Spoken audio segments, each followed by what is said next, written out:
Recently, my colleague Mary Gamba and I, on our sister series Lessons in Leadership, sat down and talked to a leader in the field of law, Vito A. Gagliardi Jr. with Porzio. He's the president and CEO of Porzio Government Affairs.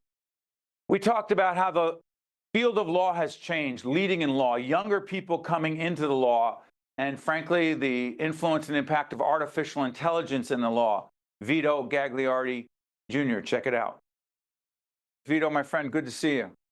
Good to see you. Thanks for the privilege of being with you. Hey, Vito, do this for us. You went into the law a few years back because you have a passion for what? It was really history. I, as a young man, very young, quite frankly, grade school, read a lot about history, American history, and it seemed to me Lincoln, Jefferson, Madison, all of these people doing significant things were lawyers. And so I decided not so much that's what I wanted to do, but by the time I was 7, I was certain that's what I was going to do, and I'm blessed to be doing it. Now, fast forward a few years in the business, and your area of expertise, let everybody know, is? Sure. Education law and employment law on the defense side, management side. All these years later, your passion for the law right now is what, given these incredibly difficult challenges and uncertain times for law firms across this country? Well, as has been the case throughout our history, ironically enough, lawyers play an important role in various aspects of our lives. It even fascinated me when you watch the news, how many stories are about lawsuits and lawyers and the impact of the judicial branch of our government. And right now, for better or for worse, we have to acknowledge that lawyers and the judicial branch of government are playing a very significant role in the context of our constitutional democracy. It is not a boring time to be in law. Mary, pick it up. Vito, what have you found to be the major difference between when you went into law and the young leaders, the young adults that are choosing to go into law today? Have the attributes changed? Have the skills changed in terms of what you need to be successful in the legal profession? Well, I think generationally, the interest in sacrificing so much of your life in order to be successful at this profession has diminished. That is to say, and not just for lawyers, but doctors and other professionals, the amount of time you have to devote not just to the study, the academic aspect of it, but the act of being a professional and devoting time, weekends, nights, whatever.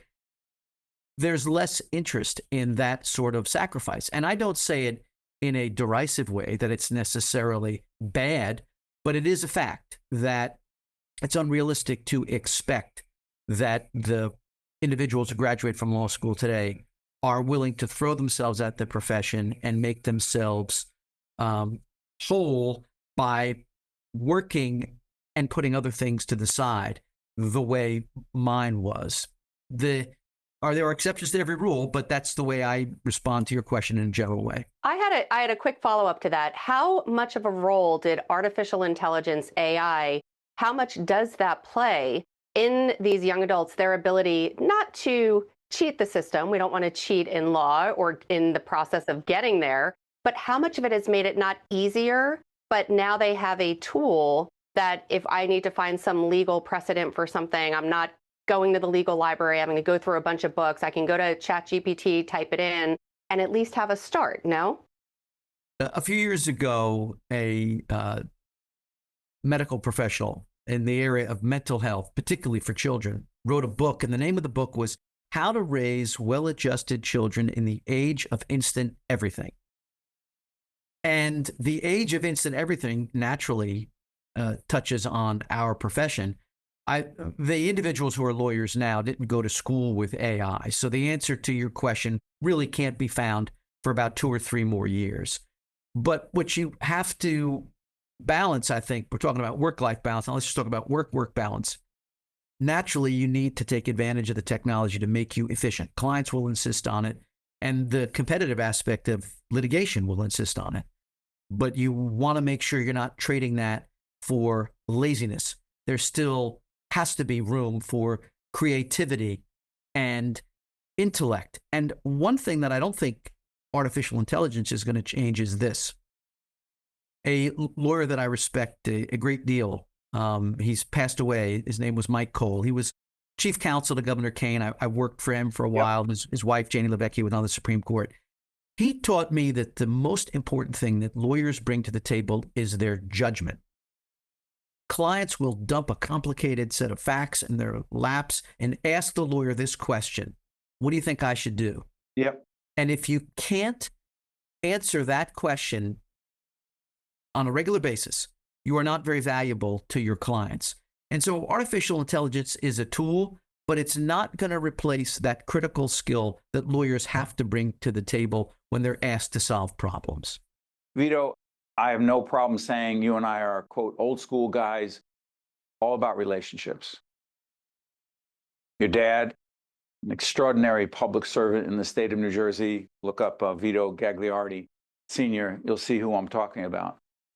Your dad was a relationship guy. So was my dad. You and I are those kind of professionals. This phone, the ability to text. I said to our son the other day, did you talk to so-and-so about that job opportunity? He said, yeah, I talked to him. I said, you talked to him? He goes, yeah, we were texting. And I said, texting's not talking. He said, come on. Question, Vito. We're not here to talk about the younger generation. This is the way they are. But the reality is, you and I both know that deals get done, relationships get built, things move forward in large part because of human interaction and relationships. How much harder is it for younger people in general to engage in human communication, not simply texting? Yeah, what deals do you work out with a text or an email? So experienced lawyers will tell you, as we were talking a moment ago about balancing efficiency with professionalism, will tell you that yes, for quick court appearances, for certain depositions, doing it online is so much more efficient. Get in the car, drive to the courthouse, whatever. But when you went to court for those court appearances, or when you were regularly taking depositions in person, the conversations while you were waiting in the hallway, sitting in the courtroom, those sort of conversations often lead to two things: more expedited resolution of differences, and, as you are just pointing out, the building of relationships. And trust. And trust. Trust, I think, of course, is part of a good relationship. And so in my 35 years or so of practicing law, I'll tell you what hasn't changed, even with the prevalence of basically all the knowledge the world has literally in your pocket. The one thing that hasn't changed is this: the most consistent way to get new clients is word of mouth. What people say about you. Now, they may be able to look things up, but of course, clients love it when someone that they trust says, here's who I use to solve this problem. You should reach out for this person. And so I try to encourage younger lawyers, just as you're pointing out, to recognize that dynamic has not changed. The building of relationships leads to successful outcomes, leads to enhancing your reputation, leads to more success in the marketplace. Mary, you and I have obsessed over, at our not-for-profit production company, the Caucus Educational Corporation, in our leadership development. It is relationships and everything that it takes to build relationships. And I don't see how you separate great leadership from building strong relationships. Hey, Vito, I want to thank you and the team at Porzio for joining us. And we wish you and your team all the best. Thank you, Vito. It's been a pleasure. Thank you. You got it. See you next time. One-on-One with Steve Adubato is a production of the Caucus Educational Corporation. Funding has been provided by RWJ Barnabas Health. Let's be healthy together. The New Jersey Education Association, Kane University, PSEG Foundation, Robert Wood Johnson Foundation, the Russell Berry Foundation, the Northward Center, Horizon Blue Cross Blue Shield of New Jersey, and by New Brunswick Development Corporation. Promotional support provided by NJBIA and by NJ Biz. Public service. It's what we do. At the PSEG Foundation, through volunteer hours, partnerships, and our other contributions, we're committed to empowering communities. We work hand in hand with you, our neighbors, to educate young people, support research, environmental sustainability, and equitable opportunities, provide training and other services all over New Jersey and Long Island. Uplifting communities, that's what drives us, the PSEG Foundation.